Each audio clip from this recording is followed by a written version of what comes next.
શ્રી ભગવાન બોલ્યા, દોષ રહિત એવા તને હું ગુહ્યમાં ગુહ્ય અનુભવયુક્ત જ્ઞાન કહું છું. તેને જાણીને તું અશુભ સંસારથી મુક્ત થઈ જઈશ. આ જ્ઞાન બધી વિદ્યાઓનો રાજા, બધા રહસ્યોનો રાજા, સૌથી શ્રેષ્ઠ, પવિત્ર, ધર્મયુક્ત, પ્રત્યક્ષ અનુભવ કરી શકાય એવું છે. આચરણમાં મૂકવા સહેલું અને અવિનાશી છે. હે શત્રુઓને તપાવનાર, આ ધર્મમાં શ્રદ્ધા વિનાના મનુષ્યો મને ન પામતા મૃત્યુરૂપી સંસારના માર્ગમાં ભમ્યા કરે છે. મારા અવ્યક્ત સ્વરૂપ વડે આ સર્વ જગત વ્યાપ્ત છે. સર્વભૂતો મારામાં રહેલા છે, પણ હું એઓમાં રહેલો નથી. વળી બધા ભૂતો મારામાં રહેલા નથી એમ પણ કહેવાય. મારું ઐશ્વર્યયુક્ત યોગ બળ તું જો. ભૂતોને ઉત્પન્ન કરતો તથા ભૂતોને ધારણ કરતો મારો આત્મા ભૂતોમાં રહેલો નથી. જેમ બધે ગતિ કરતો મહાન વાયુ આકાશમાં સદા રહેલો છે, તેમ સર્વભૂતોને તું મારામાં રહેલા જાણ. હે કોંતે, બધા પ્રાણીઓ સૃષ્ટિના અંતે મારી પ્રકૃતિમાં લય પામે છે અને હું સૃષ્ટિના આરંભમાં ફરી ઉત્પન્ન કરું છું. મારી પ્રકૃતિનો આશ્રય લઈને પ્રકૃતિને વશ હોવાથી પરતંત્ર એવા સમસ્ત ભૂતોના સમુદાયને હું વારંવાર સર્જું છું. છતાં હે ધનંજય, તે કર્મોમાં હું આસક્તિ રહિત અને ઉદાસીન પેઠે રહેલો હોવાથી તે કર્મો મને બંધન કરતા નથી.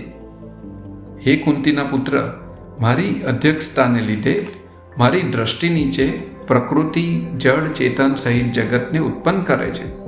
આ કારણથી જગત અનેક પ્રકારે પરિવર્તન પામે છે. મારા પરમ ભાવને ન જાણતા મૂઢ લોકો મનુષ્ય શરીર ધારણ કરીને રહેલા સમસ્ત ભૂતોના ઈશ્વર એવા મારી અવજ્ઞા કરે છે. આવા વ્યર્થ આશાવાળા, વ્યર્થ કર્મવાળા, વ્યર્થ જ્ઞાનવાળા અને વિપરીત બુદ્ધિના લોકો રાક્ષસી, આસુરી અને મોહ પમાડનારી પ્રકૃતિનો આશ્રય લેનારા હોય છે. પરંતુ હે અર્જુન, મહાત્મા પુરુષો તો દૈવી પ્રકૃતિનો આશ્રય લઈ મને સર્વભૂતોના આદિકારણ અવિનાશી સ્વરૂપે જાણીને અનન્ય મનથી ભજે છે. મારી પ્રાપ્તિ માટે યત્ન કરતા તેઓ દ્રઢ વ્રત ધારણ કરીને સતત મારું કીર્તન કરતા અને મને નમસ્કાર કરતા સદા મારામાં જોડાયેલા રહી મારી ઉપાસના કરે છે. વળી બીજાઓ જ્ઞાન યજ્ઞથી મારું યજન કરતા મને ઉપાસે છે. કેટલાક લોકો વિશ્વવ્યાપી એવા મારી એકત્વ ભાવથી અદ્વૈત રૂપે, કેટલાક ભેદભાવથી દ્વૈત રૂપે અને કેટલાક વિવિધ પ્રકારે એમ અનેક રૂપે ઉપાસના કરે છે. હું શ્રોત યજ્ઞ છું, હું સ્માર્ત યજ્ઞ છું, પિતૃઓને અર્પણ કરનારું સ્વધા અન્ન હું છું, હું ઔષધ છું, હું મંત્ર છું, હું ઘી છું, હું અગ્નિ છું અને હોમવાની વસ્તુ પણ હું જ છું. આ જગતનો માતા, પિતા, દાતા અર્થાત કર્મફળ આપનાર અને પિતામાં હું જ છું. જાણવા યોગ્ય પવિત્ર ઓમકાર, ઋગ્વેદ, સામવેદ અને યજુર્વેદ પણ હું જ છું. સર્વની ગતિ પોષણ કરતા પ્રભુ, સાક્ષી, રહેઠાણ, શરણ, સુયત, ઉત્પત્તિ, પ્રલય, સ્થિતિ, નિદાન, આધાર તથા અવિનાશી બીજ હું જ છું. હું સૂર્ય રૂપે તપું છું, વરસાદ રોકું છું તથા વરસાદ વરસાવું પણ છું. અને હે અર્જુન, અમૃત તથા મૃત્યુ, સત અને અસત હું જ છું. 3 વેદ જાણનાર તથા સોમરસ પીનારા નિષ્પાપ મનુષ્યો યજ્ઞો વડે મને પૂજી સ્વર્ગ પ્રાપ્તિ ઈચ્છે છે. તેઓ પુણ્યના ફળરૂપ ઇન્દ્રલોકને પામી સ્વર્ગમાં દેવતાઓના દિવ્ય ભોગો ભોગવે છે. તે વિશાળ સ્વર્ગલોક ભોગવી પુણ્ય ખૂટે છે ત્યારે તેઓ મૃત્યુલોકને પામે છે. એમ સકામ વેદ ધર્મનો આશ્રય કરનારા અને વિષયોને ઈચ્છતા મનુષ્યો આવાગમનને પામે છે.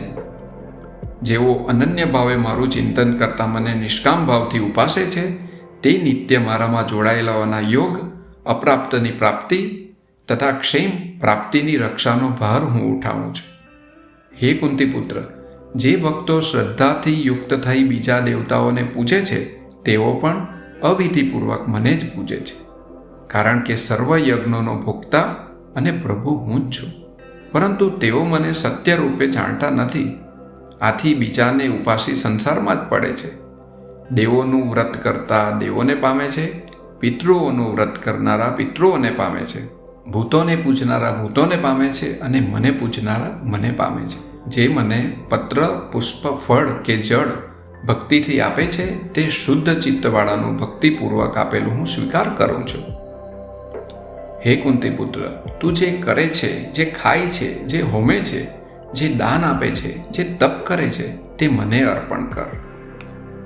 એમ તું શુભાશુભ ફળવાળા કર્મબંધનોથી છૂટીશ અને સંન્યાસ યોગ કર્મફળ ત્યાગથી યુક્ત ચિત્તવાળો તું સંપૂર્ણ મુક્ત થઈ મને પામીશ. હું સર્વભૂતોમાં સમાન છું. મારો કોઈ દ્વેષપાત્ર નથી કે પ્રિય નથી. તો પણ જેઓ મને ભક્તિથી ભજે છે તેઓ મારામાં છે અને હું પણ તેઓમાં છું. અતિશય દુરાચારી પણ બીજાને નહીં ભજતો જો મને ભજે તો તેને ઉત્તમ જ માનવો, કારણ કે તે ઉત્તમ નિશ્ચયવાળો થયો છે. તે સત્વરે ધર્માત્મા થાય છે અને શાંતિ પામે છે. હે કુંતી પુત્ર, તું નિશ્ચય જાણ કે મારો ભક્ત નાશ પામતો નથી. કેમ કે હે પાર્થ, ગમે તેવા પાપ યોનિવાળા હોય અથવા સ્ત્રીઓ, વૈશ્યો કે શૂદ્રો હોય, તેઓ પણ મારો આશ્રય કરીને પરમ ગતિ પામે છે. તો પછી પવિત્ર બ્રાહ્મણો, ભક્તો તથા રાજર્ષિઓ પરમ ગતિ પામે એમાં શું કહેવું જ? માટે અનિત્ય અને સુખરહિત આ લોકને પામી તું મને ભજ. તું મારામાં મનવાળો, મારો ભક્ત તથા મને પૂજનારો થા અને મને નમસ્કાર કર. એમ મારામાં અંતઃકરણને જોડી મારા પરાયણ થયેલો તું મને જ પામીશ.